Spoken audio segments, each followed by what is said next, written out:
Nah, seperti biasa, hari ini insyaallah di pekan keempat di bulan Juni ini kita akan melanjutkan pembahasan ilmu fikih, di mana babnya kita akan melanjutkan bab seputar fikih ahwal syakhsiyah atau fikih hukum seputar interaksi keluarga. Wabil khusus kita akan melanjutkan bab kedua di dalam fikih keluarga, yaitu seputar interaksi harta keluarga dalam ilmu waris. Dan tema fikih waris hari ini kita akan membahas bab utama yang kedua setelah kita menyelesaikan masalah tentang rukun-rukun waris, ya, yaitu seputar harta waris, pewaris, dan ahli waris.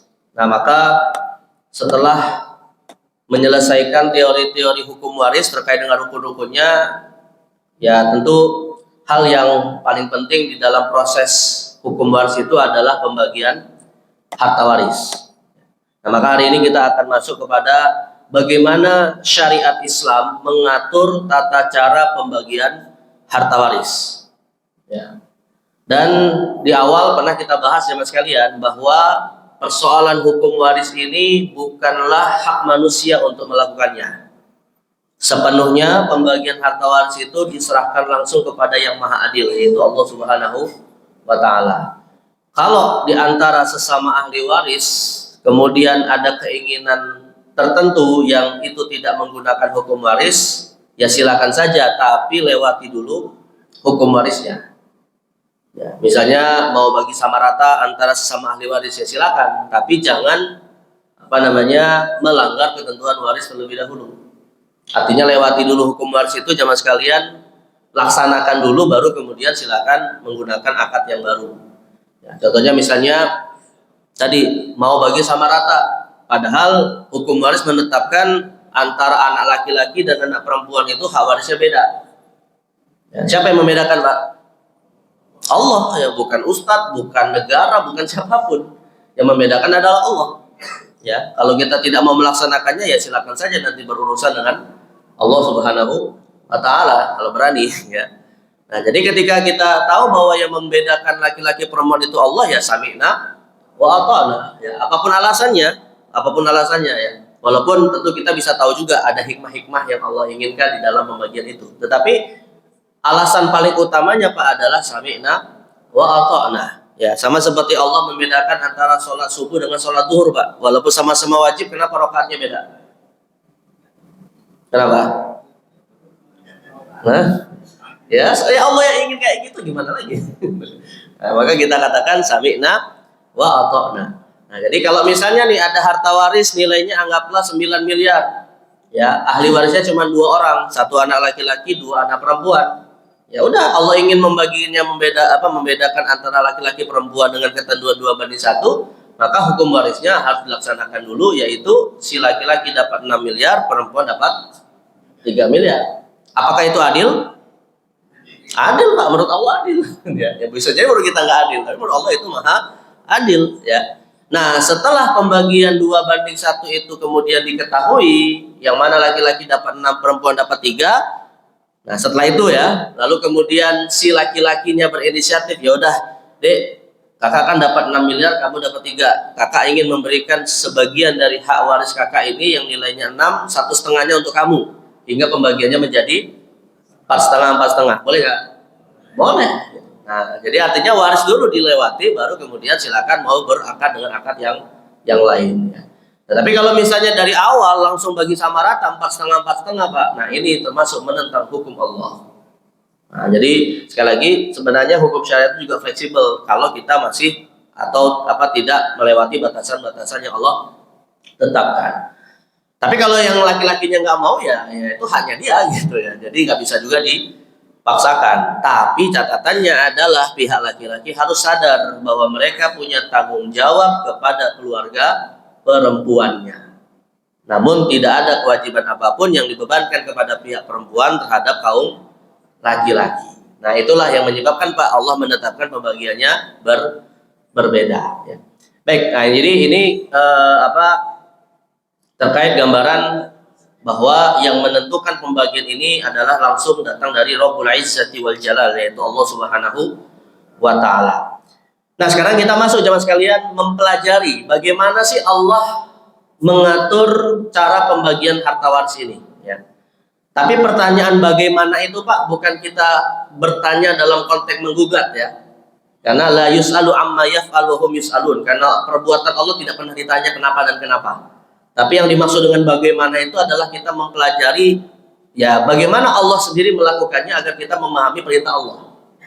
Ya, jadi bukan bertanya kenapa Allah membaginya 2:1 misalnya, tapi kita bertanya bagaimana cara melaksanakan pembagian 2:1. Nah, jadi pertanyaannya dalam konteks untuk mencari ilmu, bukan untuk menggugat. Ya, sama seperti pertanyaannya malaikat, Pak, ketika Allah menetapkan manusia menjadi khalifah di muka bumi, ya, yaitu Nabi Adam alaihissalam, kan malaikat bertanya kepada Allah, kenapa engkau menciptakan manusia yang nanti berpotensi akan melakukan kerusakan di muka bumi. Jadi kata para ulama tafsir, pertanyaan malaikat ini istifham i'lami, la istifham inkari. Bukan pertanyaan dalam rangka mengingkari, tapi pertanyaan dalam rangka untuk mengetahui apa hikmah dari perbuatan Allah Subhanahu wa Ta'ala. Karena malaikat tidak mungkin ingkar kepada Allah Subhanahu wa Ta'ala. Baik, nah ini materi kita hari ini, dan silakan diingat-ingat kembali, Pak, ya, materi-materi matematika minimal waktu SD, Pak, nggak usah yang ribet-ribet SMP ke atas.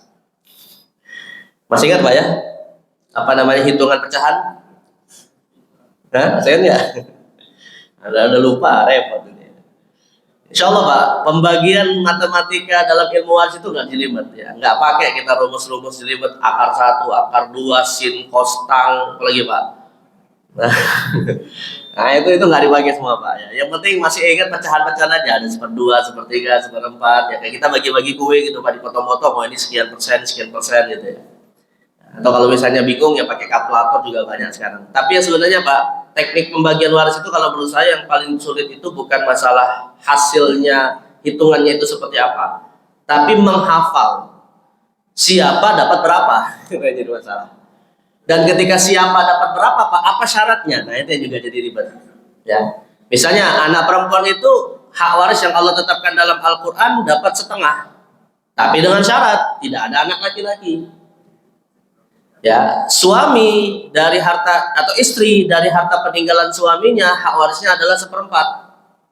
Jauh An-Nisa. Tetapi dengan syarat almarhum suaminya tidak punya anak. Nah, jadi biasanya yang kalau baru-baru awal belajar ilmu waris itu yang ribet tuh di sini, Pak. Ya, tapi kalau misalnya udah hafal, udah tahu 1/4, 1/2, itu mudah. Berarti kan 1/4, 1/4, sisanya berapa, Pak? 1/4 ditambah 1/2 sisanya berapa? Ya 1/4. Mudah. Jadi artinya istrinya dapat misalnya siapa dapat 1/4, siapa dapat 1/2, ya sisanya 1/4 untuk yang lain, gitu aja. Tapi yang tadi saya katakan yang sulit itu adalah hitung-hitungannya, menghafal siapa dapat berapa, apa syaratnya. Ya, nah ini yang kemudian hari ini kita akan bahas. Ya, sebagaimana yang sulit juga, Pak, adalah proses sebelum membagi harta waris. Karena tiba-tiba ada di antara ahli waris ngomong, dulu bapak saya pernah ngomong kayak gini. Nah, itu jadi masalah juga, Pak. Pak, maksud saya, Pak? Ya, jadi kalau sudah bagi waris atau sudah mau siap membagi harta waris, tiba-tiba ada yang mengklaim hak hibah atas harta waris. Nah, itu juga yang membuat jadi persoalan. Saya sedikit cerita kembali, Pak. Saya pernah cerita di awal kita bahas fikih waris. Ya, dulu di daerah Depok, Pak, ya, di Grand Depok City itu saya pernah diundang untuk konsultasi waris. Sebenarnya kalau di WhatsApp-nya itu jawabannya mudah. Ya, dan saya langsung bisa jawab di WhatsApp itu. Sebenarnya walaupun tanpa diundang pun saya tidak bisa jawab itu, kan. Tapi mereka tetap ingin undang. Ya, kasusnya mudah, sederhana, Pak, kasusnya. Kasusnya apa? Ustaz, ini kami 4 bersaudara, semua laki-laki, mau bagi waris, harta warisnya 1 unit rumah peninggalan orang tua. Ya, jadi harta warisnya 1 unit rumah, ahli warisnya 4 orang, semuanya laki-laki. Ya, saya bilang nggak usah diundang, Pak. Saya kirim WhatsApp aja, jawabnya mudah. Berarti cara baginya, Pak? Ya bagi 4 sama rata selesai. Ya, masing-masing 25%. Selesai kan? Ya. Tapi tetap mereka ingin ngundang, ya udah saya datang gitu. Awalnya ya seperti yang disampaikan dalam WhatsApp, kemudian saya jawab, ya sehukum waris karena semuanya laki-laki berarti hartanya bagi sama rata, karena nggak ada laki-laki nggak ada perempuan, jadi nggak berlaku 2 banding 1. Ya, nah maka kalau rumah ini nanti dijual, hasil penjualannya ya masing-masing dapat 25%. Nah, jawabannya nggak nyampe 1 menit selesai. Tapi yang jadi masalah apa, Pak? Akhirnya ya saya buka forum diskusi. Nah, adik bungsunya Pak akhirnya nanya yang pertama, Ustaz, saya mau nanya gitu. Ya silakan Pak. Nah, kita sih sudah tahu hukum warisnya seperti itu, dibagi sama rata. Tapi Ustaz, dulu, nah kalimat dulu itu Pak yang jadi masalah. Kalimat dulu itu. Dulu apa Pak? Dulu Bapak itu sebelum meninggal, almarhum Bapak, sempat ngomong sama saya sebagai adik bungsunya. Dan kakak-kakak saya yang lain tahu mendengarkan ucapan Bapak saya itu saat dalam kondisi sakit. Nah, ngomong apa Pak? Dulu ngomong kalau rumah ini yang sedang mau kita bagi ini hibah untuk saya. Nah, ini masalahnya. Berarti masalahnya bukan warisan, masalahnya apa? Klaim hibah. Makanya saya sering kali katakan Pak, pembagian waris itu nggak sulit. Yang sulit itu adalah klaim sepihak. Ya, hibah lah, mungkin jual belilah, utang piutangnya lah, dan seterusnya. Itu macam-macam. Ya. Nah, jadi intinya bapak saya ini sudah menghibahkan rumah ini untuk saya. Tapi kemudian tiga kakak saya semuanya, ya dulunya pas bapak masih hidup ngomong itu sih, gimana Pak kira-kira kalau sebagai anak? Ya terima aja. Bapaknya meninggal digugat, ya dengan alasan itu tidak adil dan semacamnya. Nah, gimana Pak solusinya kalau kayak gitu? Nah, yang tadinya mudah bagi 4 akhirnya jadi ribet. Nah, akhirnya saya bilang, Pak, ada 2 opsi jawaban untuk masalah ini. Ya, saya tidak mau ikut campur tangan dalam urusan bapak-bapak sekalian, tapi saya kasih 2 opsi jawaban, silakan pilih dengan risikonya masing-masing, saya bilang. Pilihan yang pertama saya bilang, silakan anak bungsunya berusaha untuk mendapatkan dalam tanda kutip haknya atas ucapan bapaknya tersebut. Yaitu tadi apa? Mendapatkan sepenuhnya rumahnya itu sebagai hak hibah, berarti bukan harta waris. Silakan usahakan oleh adik yang keempat, walaupun ketiga saudara yang lain tidak mau. Dalam arti namanya berusaha itu Pak, ya negosiasi, mungkin bisa sampai bawa ke pengadilan. Ya, silakan diusahakan. Tapi resikonya, dampak negatifnya apa? Putus silaturahim. Pasti putus silaturahim Pak. Ya, kalaupun misalnya 3 kakaknya kalah di pengadilan misalnya Pak, tapi hubungannya kira-kira masih baik kan? Masih buruk. Gitu ya. Dan silaturahim yang putus itu saya bilang bukan hanya antara 4 bersaudara ini, diwariskan kepada anak-anaknya, kepada keponakan-keponakannya Pak. Pastinya ketiga saudara pertama akan mengajarkan kepada anak-anaknya, tuh lihat tuh, ya paman kamu yang kemaruk dan yang rakus itu, ya, diajarkan Pak keponakannya untuk durhaka kepada siapa? Pamannya. Paling tidak minimal Pak, kalau nggak diajarkan kayak gitu, paling tidak diajarkan untuk tidak silaturahim pas lebaran itu. Ya, artinya silakan berusaha untuk mendapatkan itu, tetapi kemudian ada potensi pecahnya silaturahim. Nah, ini opsi yang pertama saya bilang. Opsi yang kedua adalah anggaplah ucapan almarhum bapak itu saat ngomong bahwa rumah itu adalah hibah untuk anak bungsu. Anggaplah ucapan itu seperti orang berucap lagi ngelindur saat tidur. Ngigau. Ada dampak hukum nggak Pak? Nggak ada dampak hukum. Artinya ucapan itu tidak dianggap. Ya, kenapa tidak dianggap Pak? Pertama, karena ayah dalam hal ini telah berbuat zalim. Sebab memberi hibah kepada sebagian dan tidak memberi kepada yang lain. Dan ini adalah hibah zalim kata Nabi SAW. Dalam hadis riwayat Imam Bukhari dan Muslim Pak, diriwayatkan ada seorang sahabat namanya An-Nu'man bin Bashir radhiyallahu anhu. Itu pernah suatu hari karena dia melakukan sesuatu yang menyenangkan hati bapaknya tiba-tiba memberikan sebidang tanah. Ya, hibah berupa tanah. Dan saudaranya yang lain nggak diberi Pak.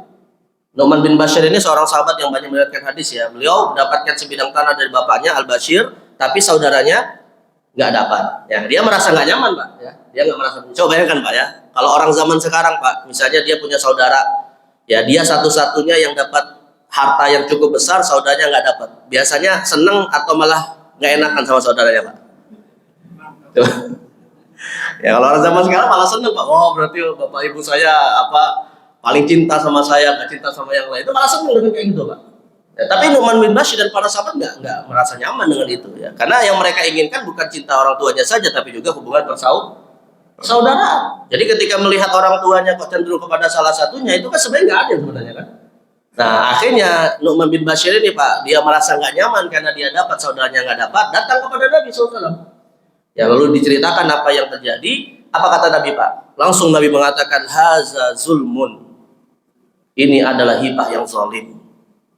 Ya, Nabi langsung memvonis itu sebagai perbuatan zalim. Akhirnya Nu'man bin Bashir datang kepada Nabi Muhammad, datang kepada bapaknya, menyampaikan apa yang disampaikan oleh Rasulullah. Akhirnya beliau mengatakan, aku kembalikan wahai ayahanda, tapi kalau tetap ingin engkau berikan, syaratnya adalah yang lain juga dapat.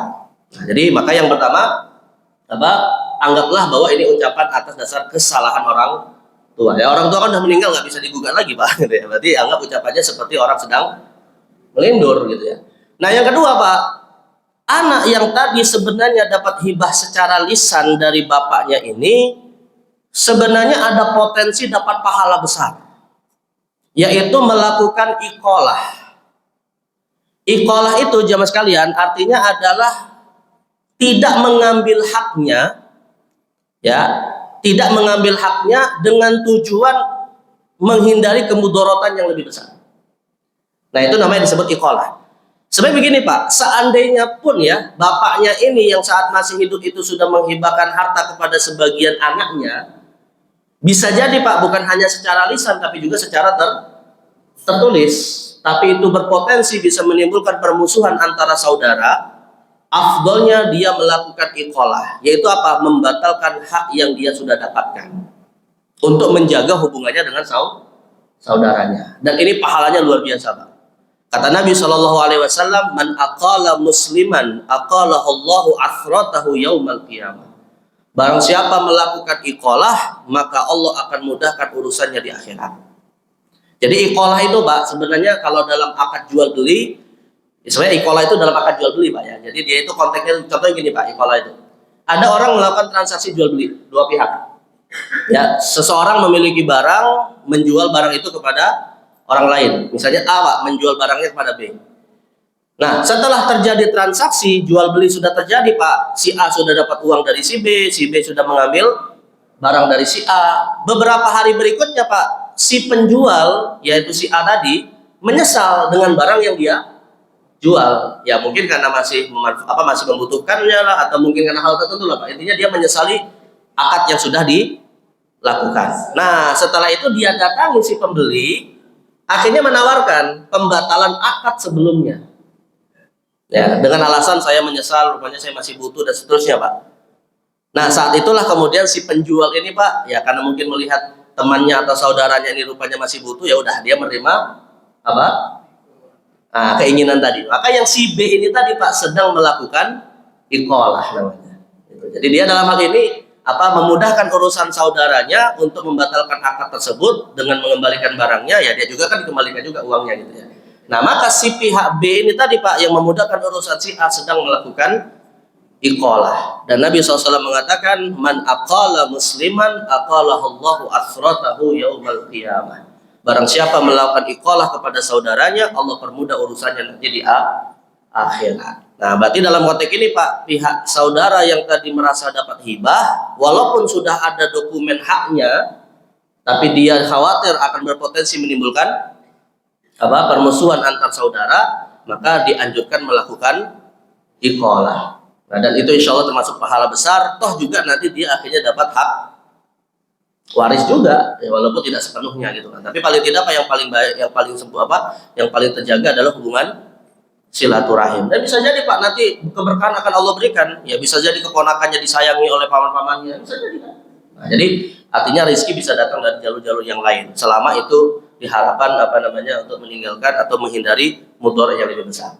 Nah, akhirnya, Pak, saya sampaikan dua opsi ini dengan dampaknya masing-masing. Lalu setelah itu saya salam pulang, nggak tahu lagi selanjutnya bagaimana. Ya, apakah Apa tetap berantem tentang urusan hibah atau melakukan iqalah? Ya silakan Pak, itu ada dua pilihan tapi punya dampak negatif masing-masing. Jelas ya jemaah sekalian. Jadi sebenarnya Pak, persoalan yang paling berat di dalam hukum waris itu dua lah yang bisa kita simpulkan dua. Pertama adalah penyelesaian masalah-masalah sebelum pembagian harta, dan yang kedua adalah apa? Menghafal siapa dapat berapa, syaratnya apa. Ya, menghafal di sini kontennya apa ya, harus sering-sering apa namanya ya sering berinteraksi dengan ilmu ini gitu ya. Ya kalau saya alhamdulillah Pak bertahun-tahun sudah belajar ya, apa seakan-akan sudah di atas bukan di atas, apa istilahnya Pak bahasa kita tuh, hafalnya udah di luar kepala gitu. Walaupun saya berharap hafalnya di dalam kepala sih Pak. Kenapa Pak kalimat ada istilah hafal di luar kepala? Hilang. Maksudnya hafalnya di dalam kepala. Baik, nah ini gambaran ya terkait pembagian harta waris. Nah nanti insya Allah jemaah sekalian mulai dari pembahasan hari ini Pak, dan mungkin beberapa pertemuan ke depan kita akan banyak mengambil contoh-contoh kasus ya penyelesaian hukum waris. Silakan nanti Bapak Ibu sekalian mungkin yang punya masalah masing-masing bisa difikirkan, atau kalaupun misalnya belum ada yang meninggal Pak, ya prediksikan aja ya, kalau saya meninggal kira-kira keluarga saya begini, berapa ada haknya. Misalnya bapak saya meninggal, ya hak saya berapa. Nah, itu nanti silakan, namanya prediksikan boleh saja gitu ya. Tapi kasus waris ini Pak, selama belum ada yang meninggal maka penyelesaiannya bisa berubah. Ya misalnya nih Pak, misalnya ya saya misalnya sebagai seorang ayah Pak, saya seorang ayah, punya istri, punya 5 anak. Dari 5 anak ini ada yang perempuan, ada yang laki-laki. Nah, saya sudah membuat apa namanya prediksi-prediksi. Kalau saya meninggal, ya namanya meninggal kan nggak mesti tua Pak, bisa jadi muda ya. Kalau saya meninggal misalnya, berapa hak istri saya, berapa hak kelima anak saya. Nah, maka saya buat hitung-hitungan, istri saya dapat 1/8, sisanya 7/8 untuk anak saya. Nah, itu boleh saja Pak, nanti kita catat, kita tulis, kita informasikan kepada keluarga. Tapi kan selama kita masih hidup Pak, namanya pembagian yang tadi sudah disiapkan bisa berubah nggak? Bisa berubah, bisa jadi saya nikah lagi.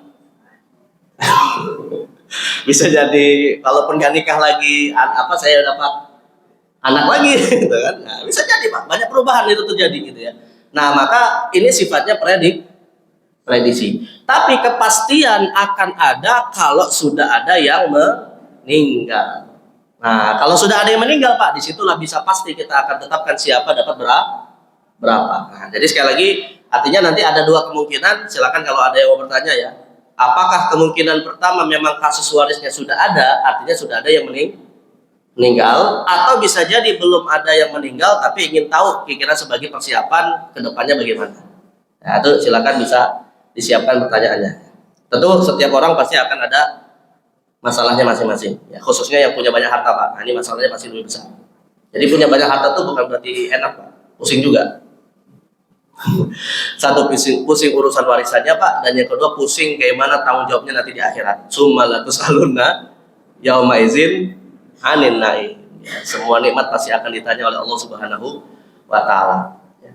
Saya kemarin diundang Pak kajian tentang Muharram oleh komunitas pemain bola Pak. Ya, karena sekarang lagi Piala Dunia. Jadi mereka jam 3-nya nonton bola, pada isyanya ngaji dulu Pak. Nah itu pertanyaannya salah satunya gini, Ustaz, tadi ada ayat yang bicara masalah semua nikmat akan ditanya. Ini kira-kira kalau kita suka koleksi baju jersey, itu pasti ditanya nggak sama Allah? Nah terus kira-kira gimana cara memeringankan hisab Allah nanti gitu, kalau kita punya koleksi baju-baju bola kayak gini gitu kan? Ya saya bilang semua pasti ditanya, walaupun itu koleksi baju yang apa seperti itu pasti ditanya. Nah maka minimal Pak, minimal saya bilang, minimal biar nanti hisabnya mudah, ya pakailah sekali saja minimal baju itu dipakai untuk sholat. Ya biar nanti setidaknya ketika baju ini ditanya bagaimana cara digunakan, ya minimal sudah dipakai pernah untuk sholat. Tapi pertanyaan berikutnya Pak, lah kalau untuk dipakai untuk sholat, boleh nggak kalau dipakai sholat jamaah di masjid? Di sop pertama lagi. Kan ada tulisan di belakangnya Pak, ada tulisan nama pemainnya lah apa-apa gitu ya. Nah itu saya bilang ya kalau untuk menutup aurat mah silakan aja, bahkan khotib Jumat aja boleh pakai baju itu kalau mau, pas lagi momen Piala Dunia misalnya Pak. Boleh nggak Pak? Waktu Jumat pakai baju bola Pak, khutbahnya isinya tentang bola. Sah nggak khutbahnya Pak? Ya saya sah-sah saja secara fikih, tapi kurang etis. Ya, termasuk dalam konteks ini sebagai makmum sholat berjamaah misalnya, ya tentunya akan mengganggu kekhusyuan orang yang ada di belakangnya. Nah makanya bagus nih Pak kalau ada masih masjid itu ya, yang disediakan di masjid bukan hanya mukena. Apa tuh kalau untuk laki-laki itu biasanya Pak? Rompi ya, rompi sholat gitu Pak. Ya karena tidak setiap orang yang datang ke masjid itu kan sholatnya pakai pakaian yang sudah rapi dan layak untuk dipakai sholat. Ya ada juga Pak orang yang cuma pakai kaos saja, ada tulisannya macam-macam gitu ya. Apalagi tulisannya di belakangnya ada peta nama negara satu-satu Pak. Ini orang sholat di belakangnya kira-kira khusus sholat atau malah bacain peta. Nah, itu kan ganggu gitu. Nah, maka pakai rompi khusus. Apalagi kalau misalnya Pak udah bajunya kaos, badannya gemuk kayak saya seperti ini Pak, ketat lagi bajunya Pak. Pas posisi berdiri gak ada masalah, rukuk sujudnya yang jadi masalah Pak. Coba pakai celana jeans ketat lagi. Apa yang terjadi Pak? Bisa terbuka uratnya kan tanpa dia sadari. Nah maka tadi pakai apa namanya? Pakai rompi itu tuh bagus. Nah, ini kalau masjid menyediakan, ya insya Allah ini termasuk amal jariah. Ya, karena saya dapati Pak di masjid-masjid kan kebanyakan yang disediakan cuma apa? Mukena aja ya. Ya sarung bagus sih sarung Pak, tapi nggak semua orang itu terbiasa pakai sarung itu. Ya, jadi bisa apa solusinya pakai rompi ini. Jadi sekali lagi setiap nikmat pasti ditanya oleh Allah. Nah pakaian-pakaian yang kita koleksi, mungkin ibu-ibu sepatu, tas yang biasanya dikoleksi Bu, minimal sekali-sekali Bu dibuat pengajian. Sekali aja. Jadi kalau ditanya sama Allah nanti tasnya ini dipakai untuk apa? Pernah dibuat pengajian ya Allah. Nah, alhamdulillah aman itu. Nah, ini kalau cuma dikoleksi di rumah aja nggak pernah dipakai, tummalatus alunna yauma izin alinahi. Nah makanya orang kaya itu sebenarnya pusing bagaimana warisannya.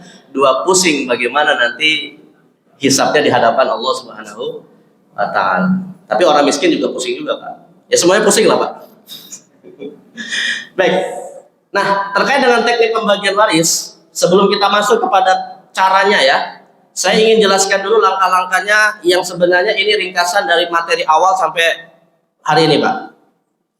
Jadi proses sekedar untuk mengingatkan kembali ya, sebelum kita bagi-bagi berapa dapat berapa syaratnya apa, maka ada langkah-langkah yang harus kita lalui di dalam proses pembagian harta waris. Yang pertama jemaah sekalian adalah pastikan 3 rukunnya.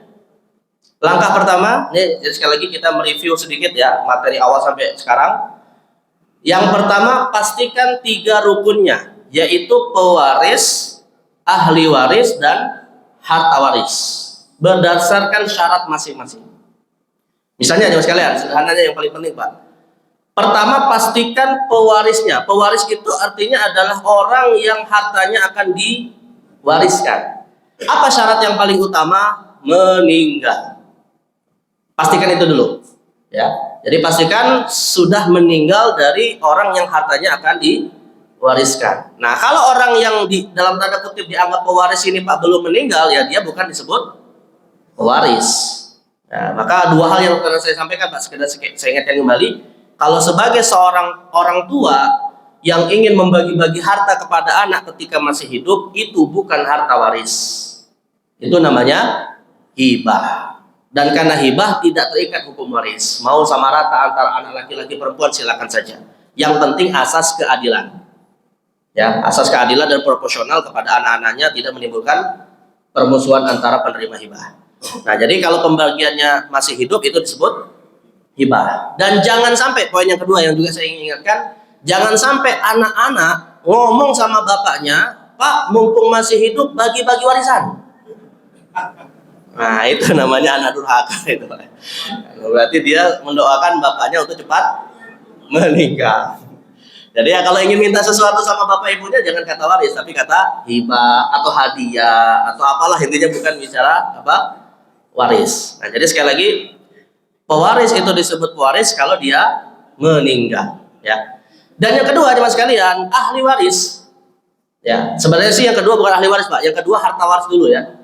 Harta waris. Jadi setelah seseorang meninggal, diinventarisir dulu harta yang dia tinggalkan. Dalam arti dipilah-pilah mana harta milik almarhum, mana yang mungkin itu milik orang lain tapi tercampur dengan harta almarhum. Nah, itu harus dipastikan dulu harta ini ya. Nah, yang disebut harta waris. Karena harta waris itu Pak, bukan semua harta peninggalan almarhum. Harta waris itu definisinya adalah harta yang akan diwariskan kepada ahli waris. Karena bisa jadi sebelum harta itu menjadi harta waris, bisa itu masuk kategori harta peninggalan, tapi tidak semua harta waris. Misalnya apa Pak? Almarhum masih punya hutang. Berarti di dalam harta peninggalannya belum sepenuhnya harta waris. Jadi bisa kita katakan setiap harta waris adalah harta peninggalan dari almarhum, tapi tidak setiap harta peninggalan almarhum adalah harta waris. Ya, dan dalam Islam ditetapkan ada 3 kewajiban yang harus ditunaikan sebelum harta itu diwariskan. Yang pertama adalah pengurusan jenazahnya diambil dari harta almarhum.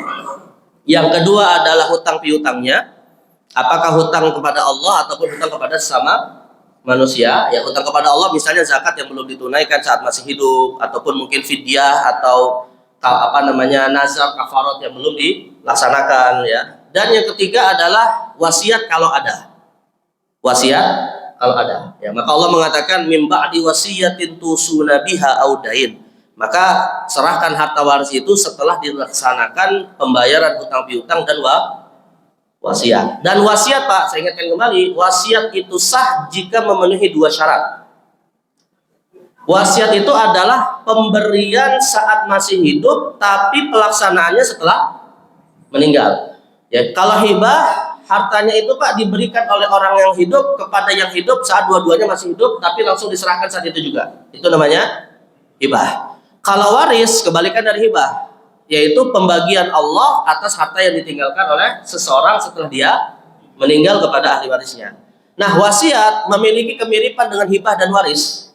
Wasiat itu diberikan oleh yang hidup kepada yang hidup, tetapi penyerahannya setelah meninggal, dijanjikan setelah meninggal. Nah, misalnya seperti ada ucapan, rumah ini menjadi milikmu, tapi setelah aku meninggal.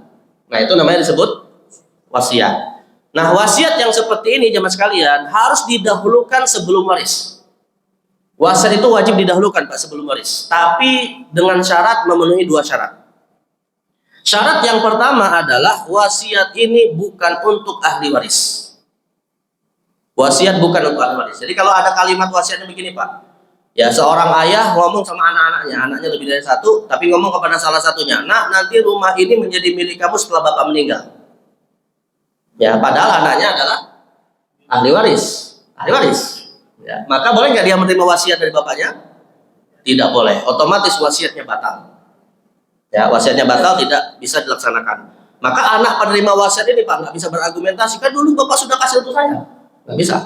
Ya, karena statusnya bukan harta, statusnya wasiat yang salah, tidak memenuhi syarat pertama, yaitu bukan untuk ahli waris. Dan yang kedua Pak, wasiat yang bukan untuk ahli waris ini nilainya tidak boleh lebih dari 1/3. Tidak boleh lebih dari 1/3. Jadi wasiat itu untuk siapa? Wasiat itu bisa jadi Pak untuk orang-orang yang punya hubungan dekat dengan almarhum tapi bukan ahli waris. Misalnya anak angkat, ya, atau misalnya keluarga besan, menantu, mertua, ipar, ya. Nah, itu tiri, itu semua bukan ahli waris Pak. Maka dia bisa dapat wasiat. Atau misalnya teman dekat, ya. Nah, ini silakan Bapak kalau mau buat wasiat sepertiga untuk saya nggak masalah. Boleh. Atau ustaz siapalah, atau teman-teman dekat. Nah, intinya setiap orang yang bukan ahli waris, termasuk untuk amal soleh. Nah, misalnya wasiat sepertiga hartanya nanti dipakai untuk bangun masjid atau untuk renovasi masjid, ya. Atau kemarin saya sampaikan Ustaz Saiful untuk menyediakan alat-alat olahraga, misalnya di masjid ada ruang gymnya, kalau ada gitu. Jadi intinya semua harta yang diwasiatkan, ya, setelah seseorang meninggal, kalau bukan untuk ahli waris itu sah. Kalau bukan untuk ahli waris, tapi nilainya Pak tidak boleh lebih dari 1/3. Nah, berarti hak ahli waris itu minimal 2/3. Hak ahli waris ya minimal 2/3. Tapi kata Sayyidina Abdullah bin Abbas Pak, wasiat itu maksimal 1/3, afdolnya kurang dari itu. Ya, jadi 1/3 itu batas maksimal, tapi afdolnya kalau bisa kurang dari itu. Ya, misalnya berapa?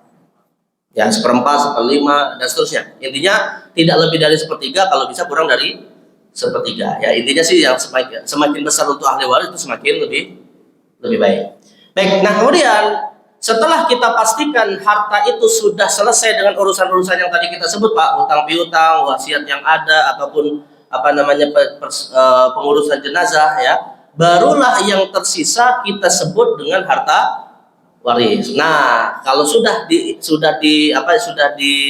istilahnya udah dipastikan hartanya itu harta waris, baru kita ngomong bagaimana harta ini diberikan kepada ahli waris. Dan siapa yang menentukan ahli waris, Pak? Ya, Allah Subhanahu wa Ta'ala. Tapi poin pentingnya jemaah sekalian, syarat ahli waris itu poin pentingnya Pak adalah hidup ketika almarhum pewaris meninggal.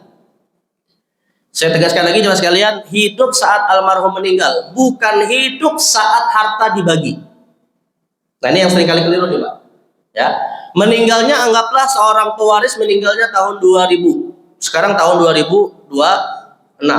Baru kepikiran mau membaginya tahun 2026, padahal almarhum meninggal tahun 2000. Nah, antara tahun 2000 sampai 2026 Pak, 26 tahun ini ada sebagian ahli waris yang meninggal. Ada yang meninggal mungkin tahun 2010, ada yang meninggal tahun 2015, ada yang meninggal tahun 2020 misalnya. Nah, yang meninggal antara tahun wafatnya almarhum atau saat almarhum wafat sampai hartanya baru mau dibagi, ini tetap berhak dapat hak waris.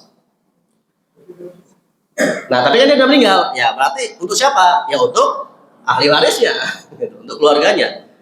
Nah, yang jadi masalah Pak, keluarganya ini bisa jadi bukan ahli waris dari pewaris pertama. Karena keluarganya bisa jadi adalah istrinya, padahal istrinya menantu dari pewaris pertama. Maka menantu ini dapat bukan dari pewaris pertama, tapi dari hak ahli waris yang meninggal setelahnya. Nah, jadi artinya sekali lagi kaidahnya ahli waris itu disebut ahli waris hidup ketika almarhum meninggal, bukan hidup ketika hartanya baru dibagikan. Ya, karena sekali lagi masalah di masyarakat kita itu salah satunya adalah menunda-nunda penyelesaian harta waris. Ya. Tapi saya mau tanya Pak, sekali lagi saya ingatkan kembali ya, sekali lagi saya tanya, yang paling afdol itu waktu terbaik untuk membicarakan warisan almarhum itu kapan Pak? Waktu yang paling afdol. Misalnya almarhum baru meninggal, mohon maaf ya Pak, misalnya Pak, siapa sih meninggal? Pak Sigit ya. Misalnya Pak, yang meninggal pagi ini Pak, ya jenazahnya belum disolati, jenazahnya belum dimandikan, keluarganya udah ngumpul ngomongin warisannya Pak.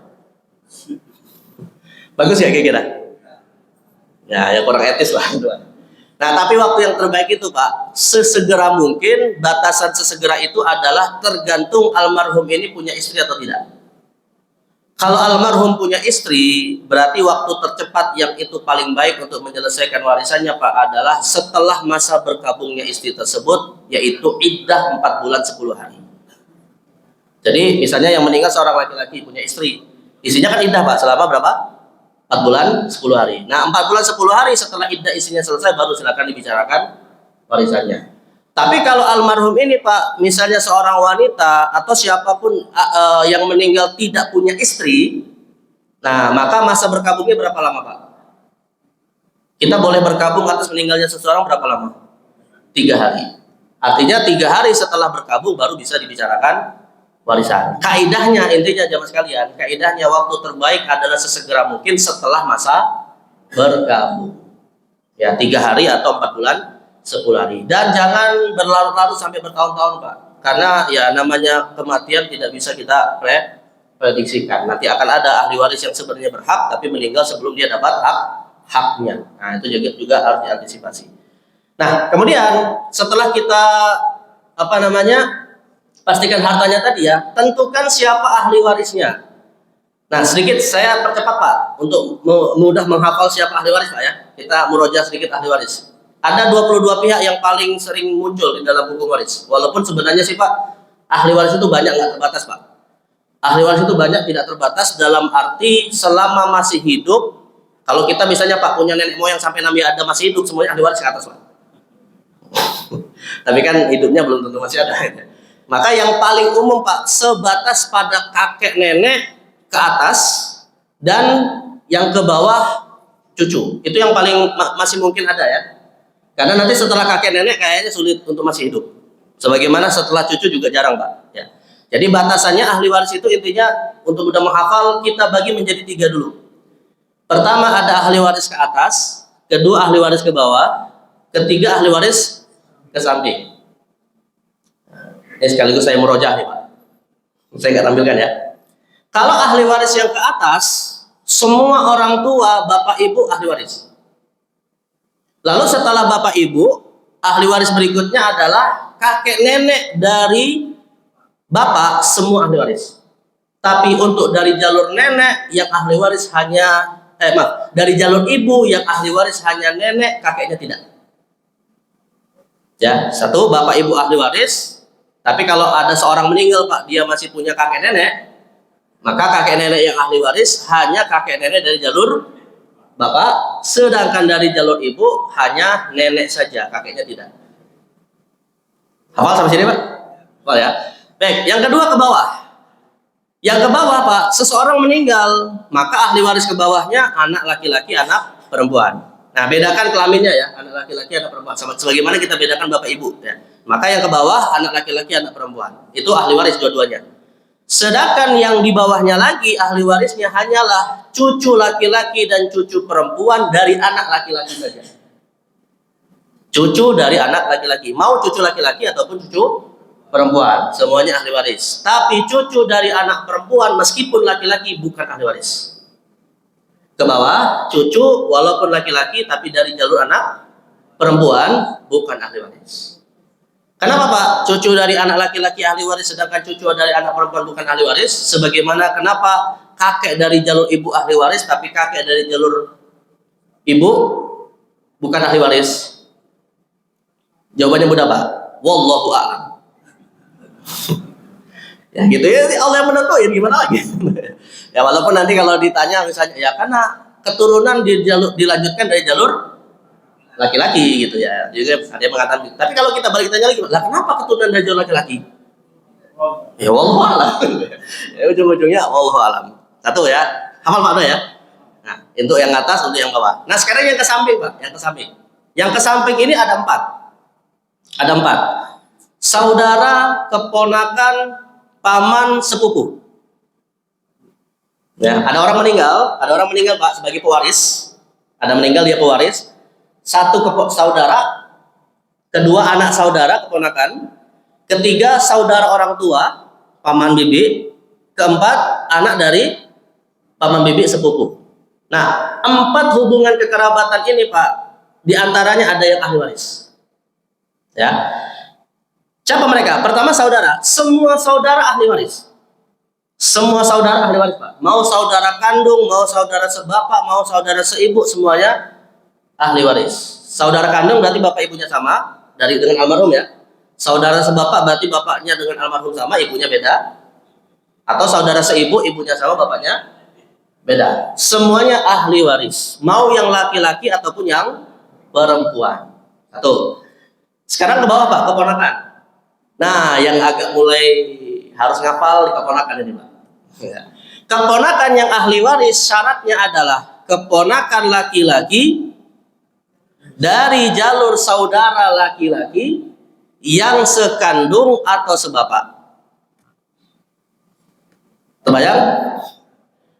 Saya ulangi, keponakan laki-laki berarti semua keponakan perempuan bukan ahli waris.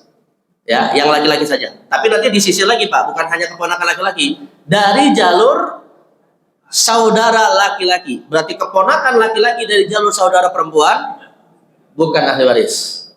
Hanya dari jalur saudara laki-laki. Dan dari jalur saudara laki-laki ini juga Pak dibatasi cuma 2, yang sekandung atau yang sebapak. Berarti semua keponakan dari jalur saudara seibu bukan ahli waris. Kenapa Pak? Kenapa? Wallahu a'lam. Ya begitulah Allah membaginya gitu. Dan kalau kita perhatikan Pak, mirip seperti wali nikah. Ya, karena wali nikah itu hanya saudara laki-laki dari jalur kandung ataupun jalur seayah. Adapun jalur seibu bukan wali. Keponakannya juga demikian. Nah, jadi sekali lagi keponakan ahli waris, keponakan laki-laki dari saudara laki-laki yang sekandung atau sebapak. Paham? Hafal sampai ini Pak ya? Ini biar sekaligus ngingetin keluarga sendiri Pak. Nah, yang berikutnya Pak, saudara orang tua. Kalau saudara orang tua yang ahli waris, ini kalau saudara orang tua mudah Pak, hanya paman dari jalur ayah. Ya, saudara orang tua yang ahli waris hanya paman dari jalur ayah. Adapun paman bibi dari jalur ibu bukan ahli waris. Demikian juga bibi dari jalur bapak bukan ahli waris. Yang ahli waris hanya paman dari jalur bapak. Kenapa Pak? Wallahu a'lam. Baik, nah itu untuk paman. Terakhir siapa Pak? Terakhir? Kok keponakan lagi Pak? Sepupu. Kalau keponakan tadi anak saudara kan. Nah sekarang sepupu berarti anak dari paman bibi ya. Nah mudah ya, kalau sepupu udah mudah Pak. Sepupu yang ahli waris adalah sepupu laki-laki dari paman jalur ayah. Seluruh sepupu dari jalur ibu bukan ahli waris. Sebagaimana sepupu dari jalur bibi ayah bukan ahli waris. Jadi sepupu yang ahli waris hanya sepupu dari jalur paman saudara siapa? Ayah. Nah, tapi Pak, pusing-pusing kita ngafalin ahli waris, bukan semuanya nggak dapat harta waris juga. Ketika almarhum punya anak laki-laki. Wah, wah nih posisinya saya kayaknya keponakan, saya kayaknya paman, saya kayaknya saudara. Pas saudaranya meninggal punya anak laki-laki, ya udah nggak dapat warisan. Nah itu namanya disebut hijab. Jadi kita tadi udah ngomongin beragam ahli waris itu Pak. Ya, tidak semuanya dapat harta waris. Kapan? Nah ini perhatikan kondisi ahli warisnya masing-masing dalam 3 hal. Pertama ada ahli waris internal eksternal. Internal itu Pak ahli waris yang dia ring pertama lah. Ya, yang langsung terhubung kepada almarhum ya. Misalnya seperti anak laki-laki, anak perempuan, bapak ibu, suami istri. Nah itu ahli waris utama. Nah ring kedua dan seterusnya Pak yang tadi kita sebut kakek nenek, cucu, saudara, keponakan, paman, sepupu. Nah itu ring-ring yang berikutnya. Biasanya Pak, baru poin kedua hijab ya. Biasanya selama almarhum masih punya ahli waris ring pertama, maka yang terjauh akan terhalangi. Nah konsepnya disebut hijab.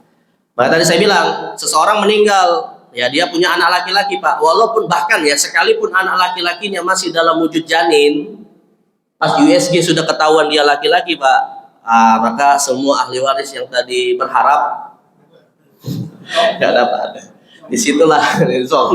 Disitulah jaga janinnya Pak, karena nanti berpotensi akan diapa-apain. Karena syaratnya janin ini bisa menghalangi Pak hidup saat melahirkan.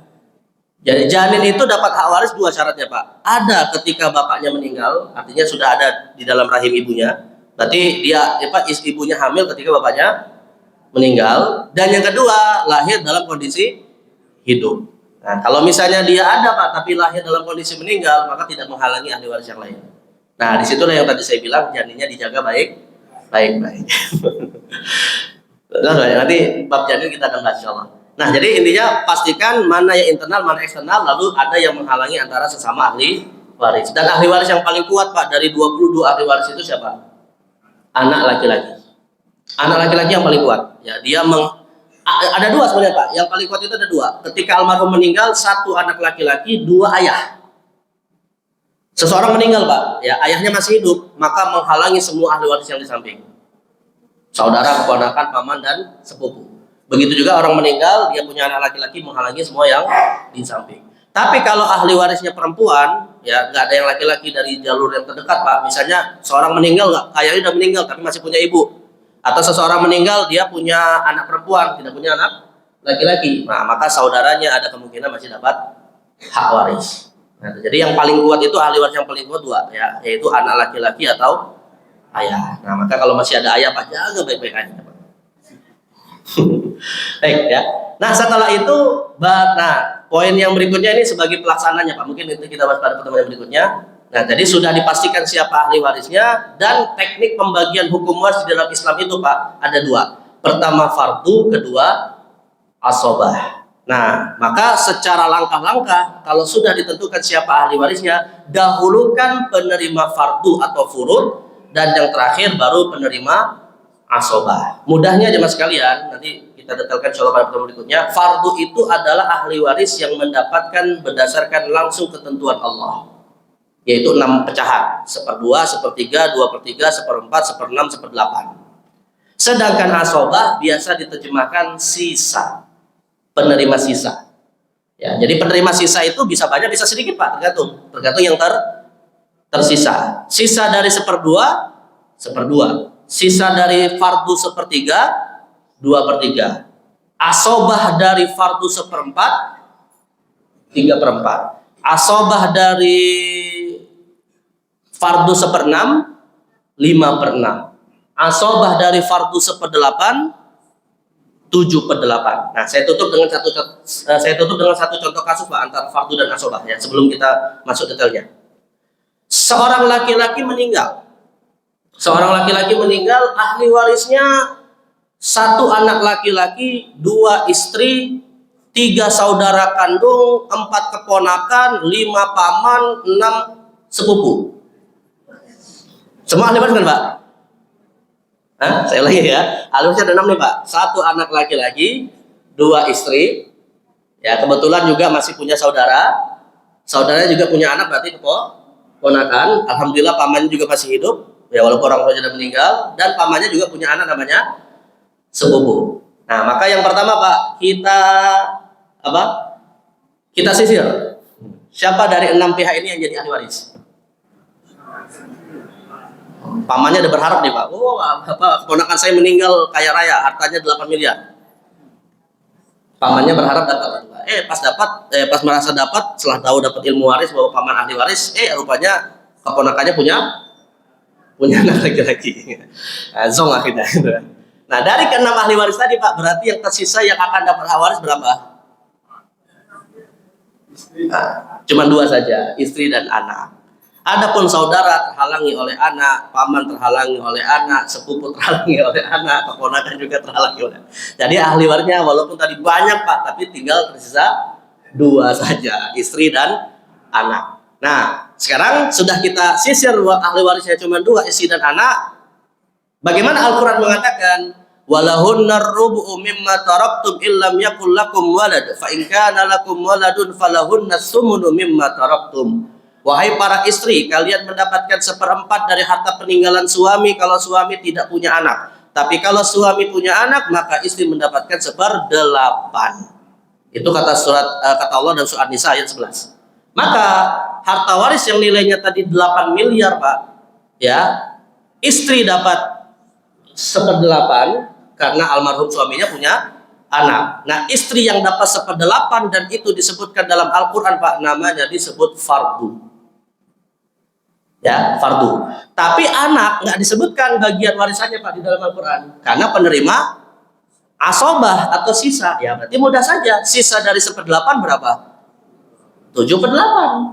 Nah, berarti teknik pembagiannya adalah untuk istrinya 1/8, sisanya untuk anak 7/8. Nah, kalau harta warisnya 8 miliar, pasin aja ya.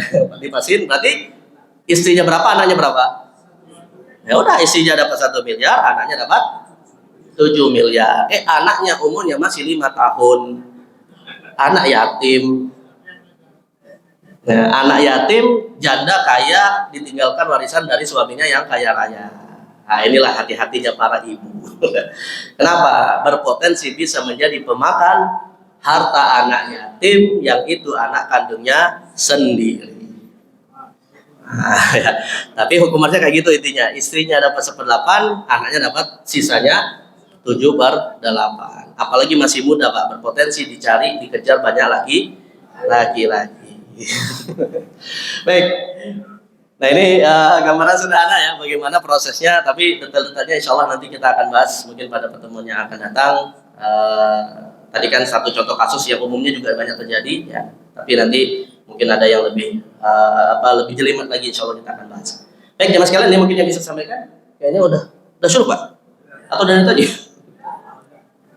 Wah, udah 16:17. Baik, mungkin kita cukupkan. Ada yang mau bertanya Pak sebelum kita tutup atau langsung kita tutup? Ya, silakan, coba.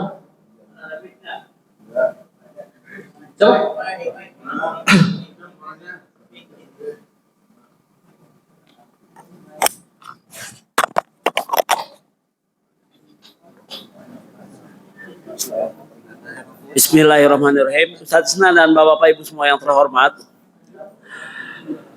Ya. Ustaz Isnan, pertanyaan saya begini. Seandainya para pewaris ini tidak bersepakat dalam penentuan yang tadi dibeberkan Ustaz Isnan masalah waris, apakah pihak negara, dalam hal ini pengadilan agama, itu bisa memutuskan dan mengeksekusi putusan warisan ini? Saya bertanya ini karena saya punya pengalaman yang buruk tentang masalah waris di Indonesia ini. Semuanya nggak beres, hampir nggak beres. Kenapa? Karena tidak ada keredoan dan kerelaan dari masing-masing anak untuk mendapatkan waris. Nah, karena ini masalah begitu besar dan banyak, maka saya bertanya, negara bisa nggak mengeksekusi sesuai dengan keputusan agama? Saya nanti bilang begini, lalu kita semua mau nggak mau harus jalankan. Itu aja dulu. Terima kasih. Baik. Jawabannya Pak, sangat bisa. Malah itulah fungsi negara. Itulah fungsi negara. Pertanyaannya negaranya mau atau tidak, itu masalahnya. Itu masalahnya. Kalau ditanya, bisakah negara memutuskan sengketa waris? Jawabannya sangat bisa, bahkan itu kewajiban mereka.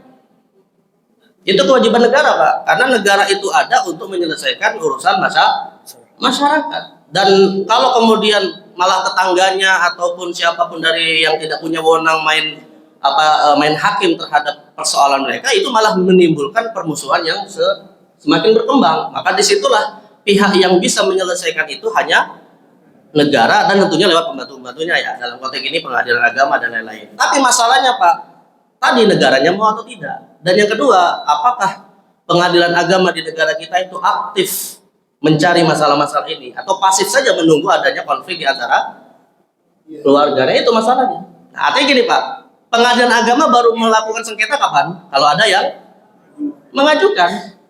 Apalagi masyarakat kita Pak, mohon maaf ya, dalam konteks ini semacam ada satu paradigma yang buruk. Kalau sudah masuk pengadilan, bukannya sengketanya diselesaikan, malah banyak keluar. Nah itu, akhirnya banyak yang menjauh dari pengadilan.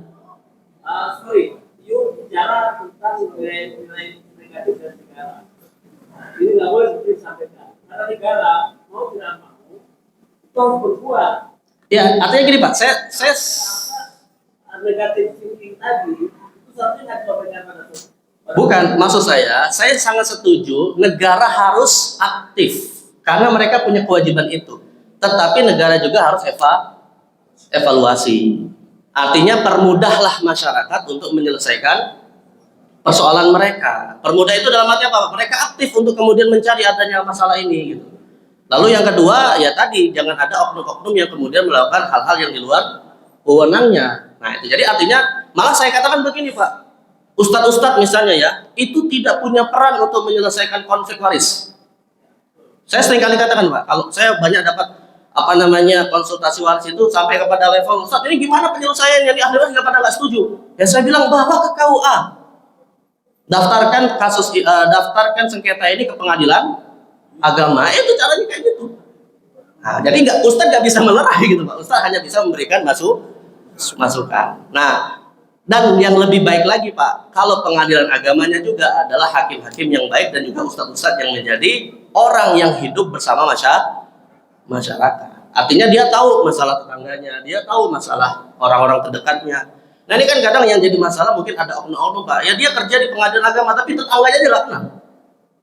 Gimana dia kemudian mau jadi problem solving untuk masyarakatnya? Nah jadi saya tegaskan ya, bukan berarti kita overthinking terhadap pemerintah atau terhadap negara, malah itulah kewajiban negara. Namun internal atau oknum-oknum yang bermasalah ini yang perlu evaluasi. Saya pikir masih banyak Pak hakim-hakim yang bagus, itu masih banyak gitu ya, ataupun orang-orang KUA yang juga bagus, itu masih banyak. Dan disinilah masyarakat kita harus tahu jalan-jalan bagaimana penyelesaian masalah. Nah seperti itu. Ya gitu Pak ya. Cukup, Ibu. Ada satu ibu. Waalaikumsalam.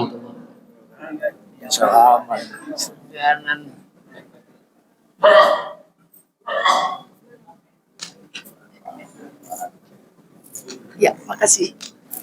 Jadi gini Pak Ustadz, tadi kan ceramahnya Pak Ustadz bilang kalau yang meninggal ahli waris itu misalnya ayah meninggal duluan, terus ahli warisnya itu kan belum meninggal. Nah yang jadi pertanyaan saya, apabila yang meninggal itu ahli warisnya, penerima waris, baru yang mewariskannya itu belakangan Pak Ustadz. Maksudnya gini Pak Ustadz. Udah dapat duluan. Maksudnya gini, anaknya meninggal duluan. Oh, anaknya meninggal duluan. Orang tuanya belum meninggal. Apakah ahli waris dari anak yang udah meninggal itu mendapatkan atau tidak Pak Ustadz? Dari siapa? Belum meninggal gitu Pak Ustadz. Kalau misalnya pembagiannya gitu loh Pak Ustadz. Ini kan baru berangan-angan gitu kan tadi Pak Ustadz bilang berangan-angan. Oke. Ya. Saya paham. Makasih Pak Ustadz. Maksudnya apakah cucunya dapat dari kakeknya ya saat bapaknya sudah meninggal lebih awal, kayak gitu kan? Nah, pertama begini Bu, tadi kaidahnya adalah kaidah waris itu adalah yang meninggal lebih awal hartanya diwariskan kepada yang masih hidup. Berarti sebenarnya ketika seseorang meninggal bapaknya masih hidup, tapi ketika dia meninggal juga dia punya anak juga. Pertama Bu, yang harus diselesaikan itu adalah pembagian warisan untuk yang meninggal pertama ini. Artinya bapaknya yang masih hidup itu malah dapat hak waris. Sebagaimana anaknya juga dapat hak waris. Nah setelah itu Pak, setelah itu kemudian anggaplah bapaknya meninggal ya. Nah bapaknya meninggal yang berarti kan bapak ini adalah kakek dari anak almarhum sebelumnya ya. Nah apakah si cucu ini dapat warisan dari kakeknya? Jawabannya tergantung. Tergantungnya begini Bu. Tergantungnya begini. Apakah almarhum kakek ini tadi masih punya anak laki-laki yang lain yang masih hidup? Kalau almarhum masih punya anak laki-laki yang lain yang masih hidup, berarti cucu terhalangi oleh anak tersebut. Ya, maksud saya begini Pak Ustadz. Tadi kan Pak Ustadz namanya kalau pembagian waris, misalnya ayah nih, kita katakan ayah. Ayah meninggal, ayah anak-anaknya masih hidup, pasti kan dapat. Nah, ini yang meninggal ini anaknya dulu. Iya, itu tadi saya bilang. Betul, cucu berarti kan? Iya, cucu. Iya. Ada gini Bu, tadi gini.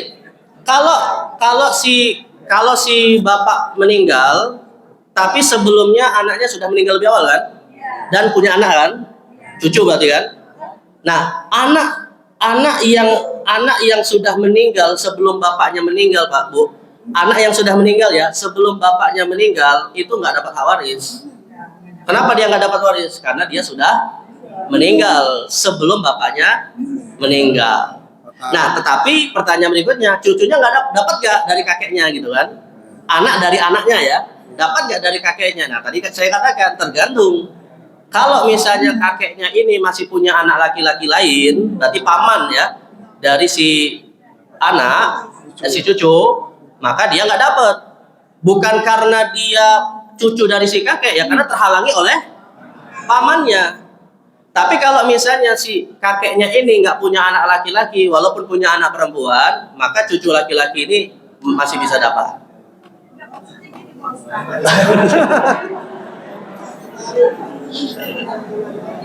Suaranya nggak jelas. Udah nanti mungkin. Jadi gini Pak Ustadz, suami istri. Nah, suaminya meninggal, warisan dibagi. Ya, suami meninggal, warisan dibagi ke istri. Nah, istrinya ini kan punya anak nih, ya kan? Yang meninggal siapa Bu? Yang meninggal siapa? Yang meninggal ayahnya. Suaminya. Nah, ini kan udah dibagi harta warisan suaminya. Untuk istri dan anaknya. Kepada anak-anaknya dan istrinya. Nah, istrinya ini kan kebagian rumah. Nah, ini istrinya ini belum meninggal. Nah, ini anak laki-laki setelah ini kita berangan-angan kalau setelah dia meninggal, istrinya meninggal, berarti? ibunya meninggal, anaknya dapat apa gitu Pak? Yang udah meninggal duluan apakah mendapatkan warisan meninggal atau duluan itu tidak. siapa? Anaknya? Anaknya, Oh, ibunya belakangan. Ibunya masih hidup. Ya anggaplah masih Eh, rupanya anggaplah ibunya panjang umur daripada pada anaknya. Ya, nah kalau kasusnya kayak gitu Bu, jelas anaknya yang tadi dapat warisan dari bapaknya yang sudah meninggal, tapi seandainya nantinya ibunya rupanya lebih panjang umur daripada anaknya, malah harta anaknya diberikan kepada ibunya. Yang jadi ahli waris bukan anaknya, malah tapi siapa? Ibunya. Tapi kalau ibunya yang meninggal lebih awal ya berarti anaknya. Ya tergantung siapa yang meninggal lebih awal gitu aja. Tapi kalau anaknya ingin dapat warisan dari ibunya, caranya dengan membunuh ibunya, malah nggak dapat. Enggak, maksudnya apakah anak yang sudah meninggal dapat? Jadi intinya gini Bu, intinya adalah siapa yang hidup itu yang dapat warisan dari yang meninggal. Nah kaidahnya kayak gitu. Terlepas posisinya mau ibu mau anak itu urusan lain. Yang penting siapa yang hidup lebih lama, dialah yang dapat warisan dari yang meninggal lebih awal. Nah kayak gitu. Itu kaidahnya kayak gitu. Kayak gitu ya. Coba ya. Baik, ya. Nanti kalau misalnya lebih ini lagi bisa dikonsultasi. Betul. Baik, mungkin ini yang bisa saya sampaikan ya, bermanfaat dan sekali lagi ya ilmu ini tentu dalam konteks kita belajar secara mandiri. Kalaupun misalnya ada konflik Pak ya, tadi saya bilang jalurnya lewat pengadilan agama. Tapi kalau memang mau dimusyawarahkan kekeluargaan, maka ilmu ini pun bisa bermanfaat paling tidak minimal untuk sesama keluarga. Ya. Baik, mungkin ini yang bisa sampaikan bermanfaat. Mari kita tutup dengan doa kafaratul majelis. Subhanallahumma wa bihamdika asyhadu an la ilaha illa anta astaghfiruka wa atubu ilaik. Wassallallahu ala sayyidina Muhammadin nabiyil ummi wa ala alihi washabihi wasallam. Wassalamualaikum warahmatullahi wabarakatuh. Ya, mungkin habis dulu.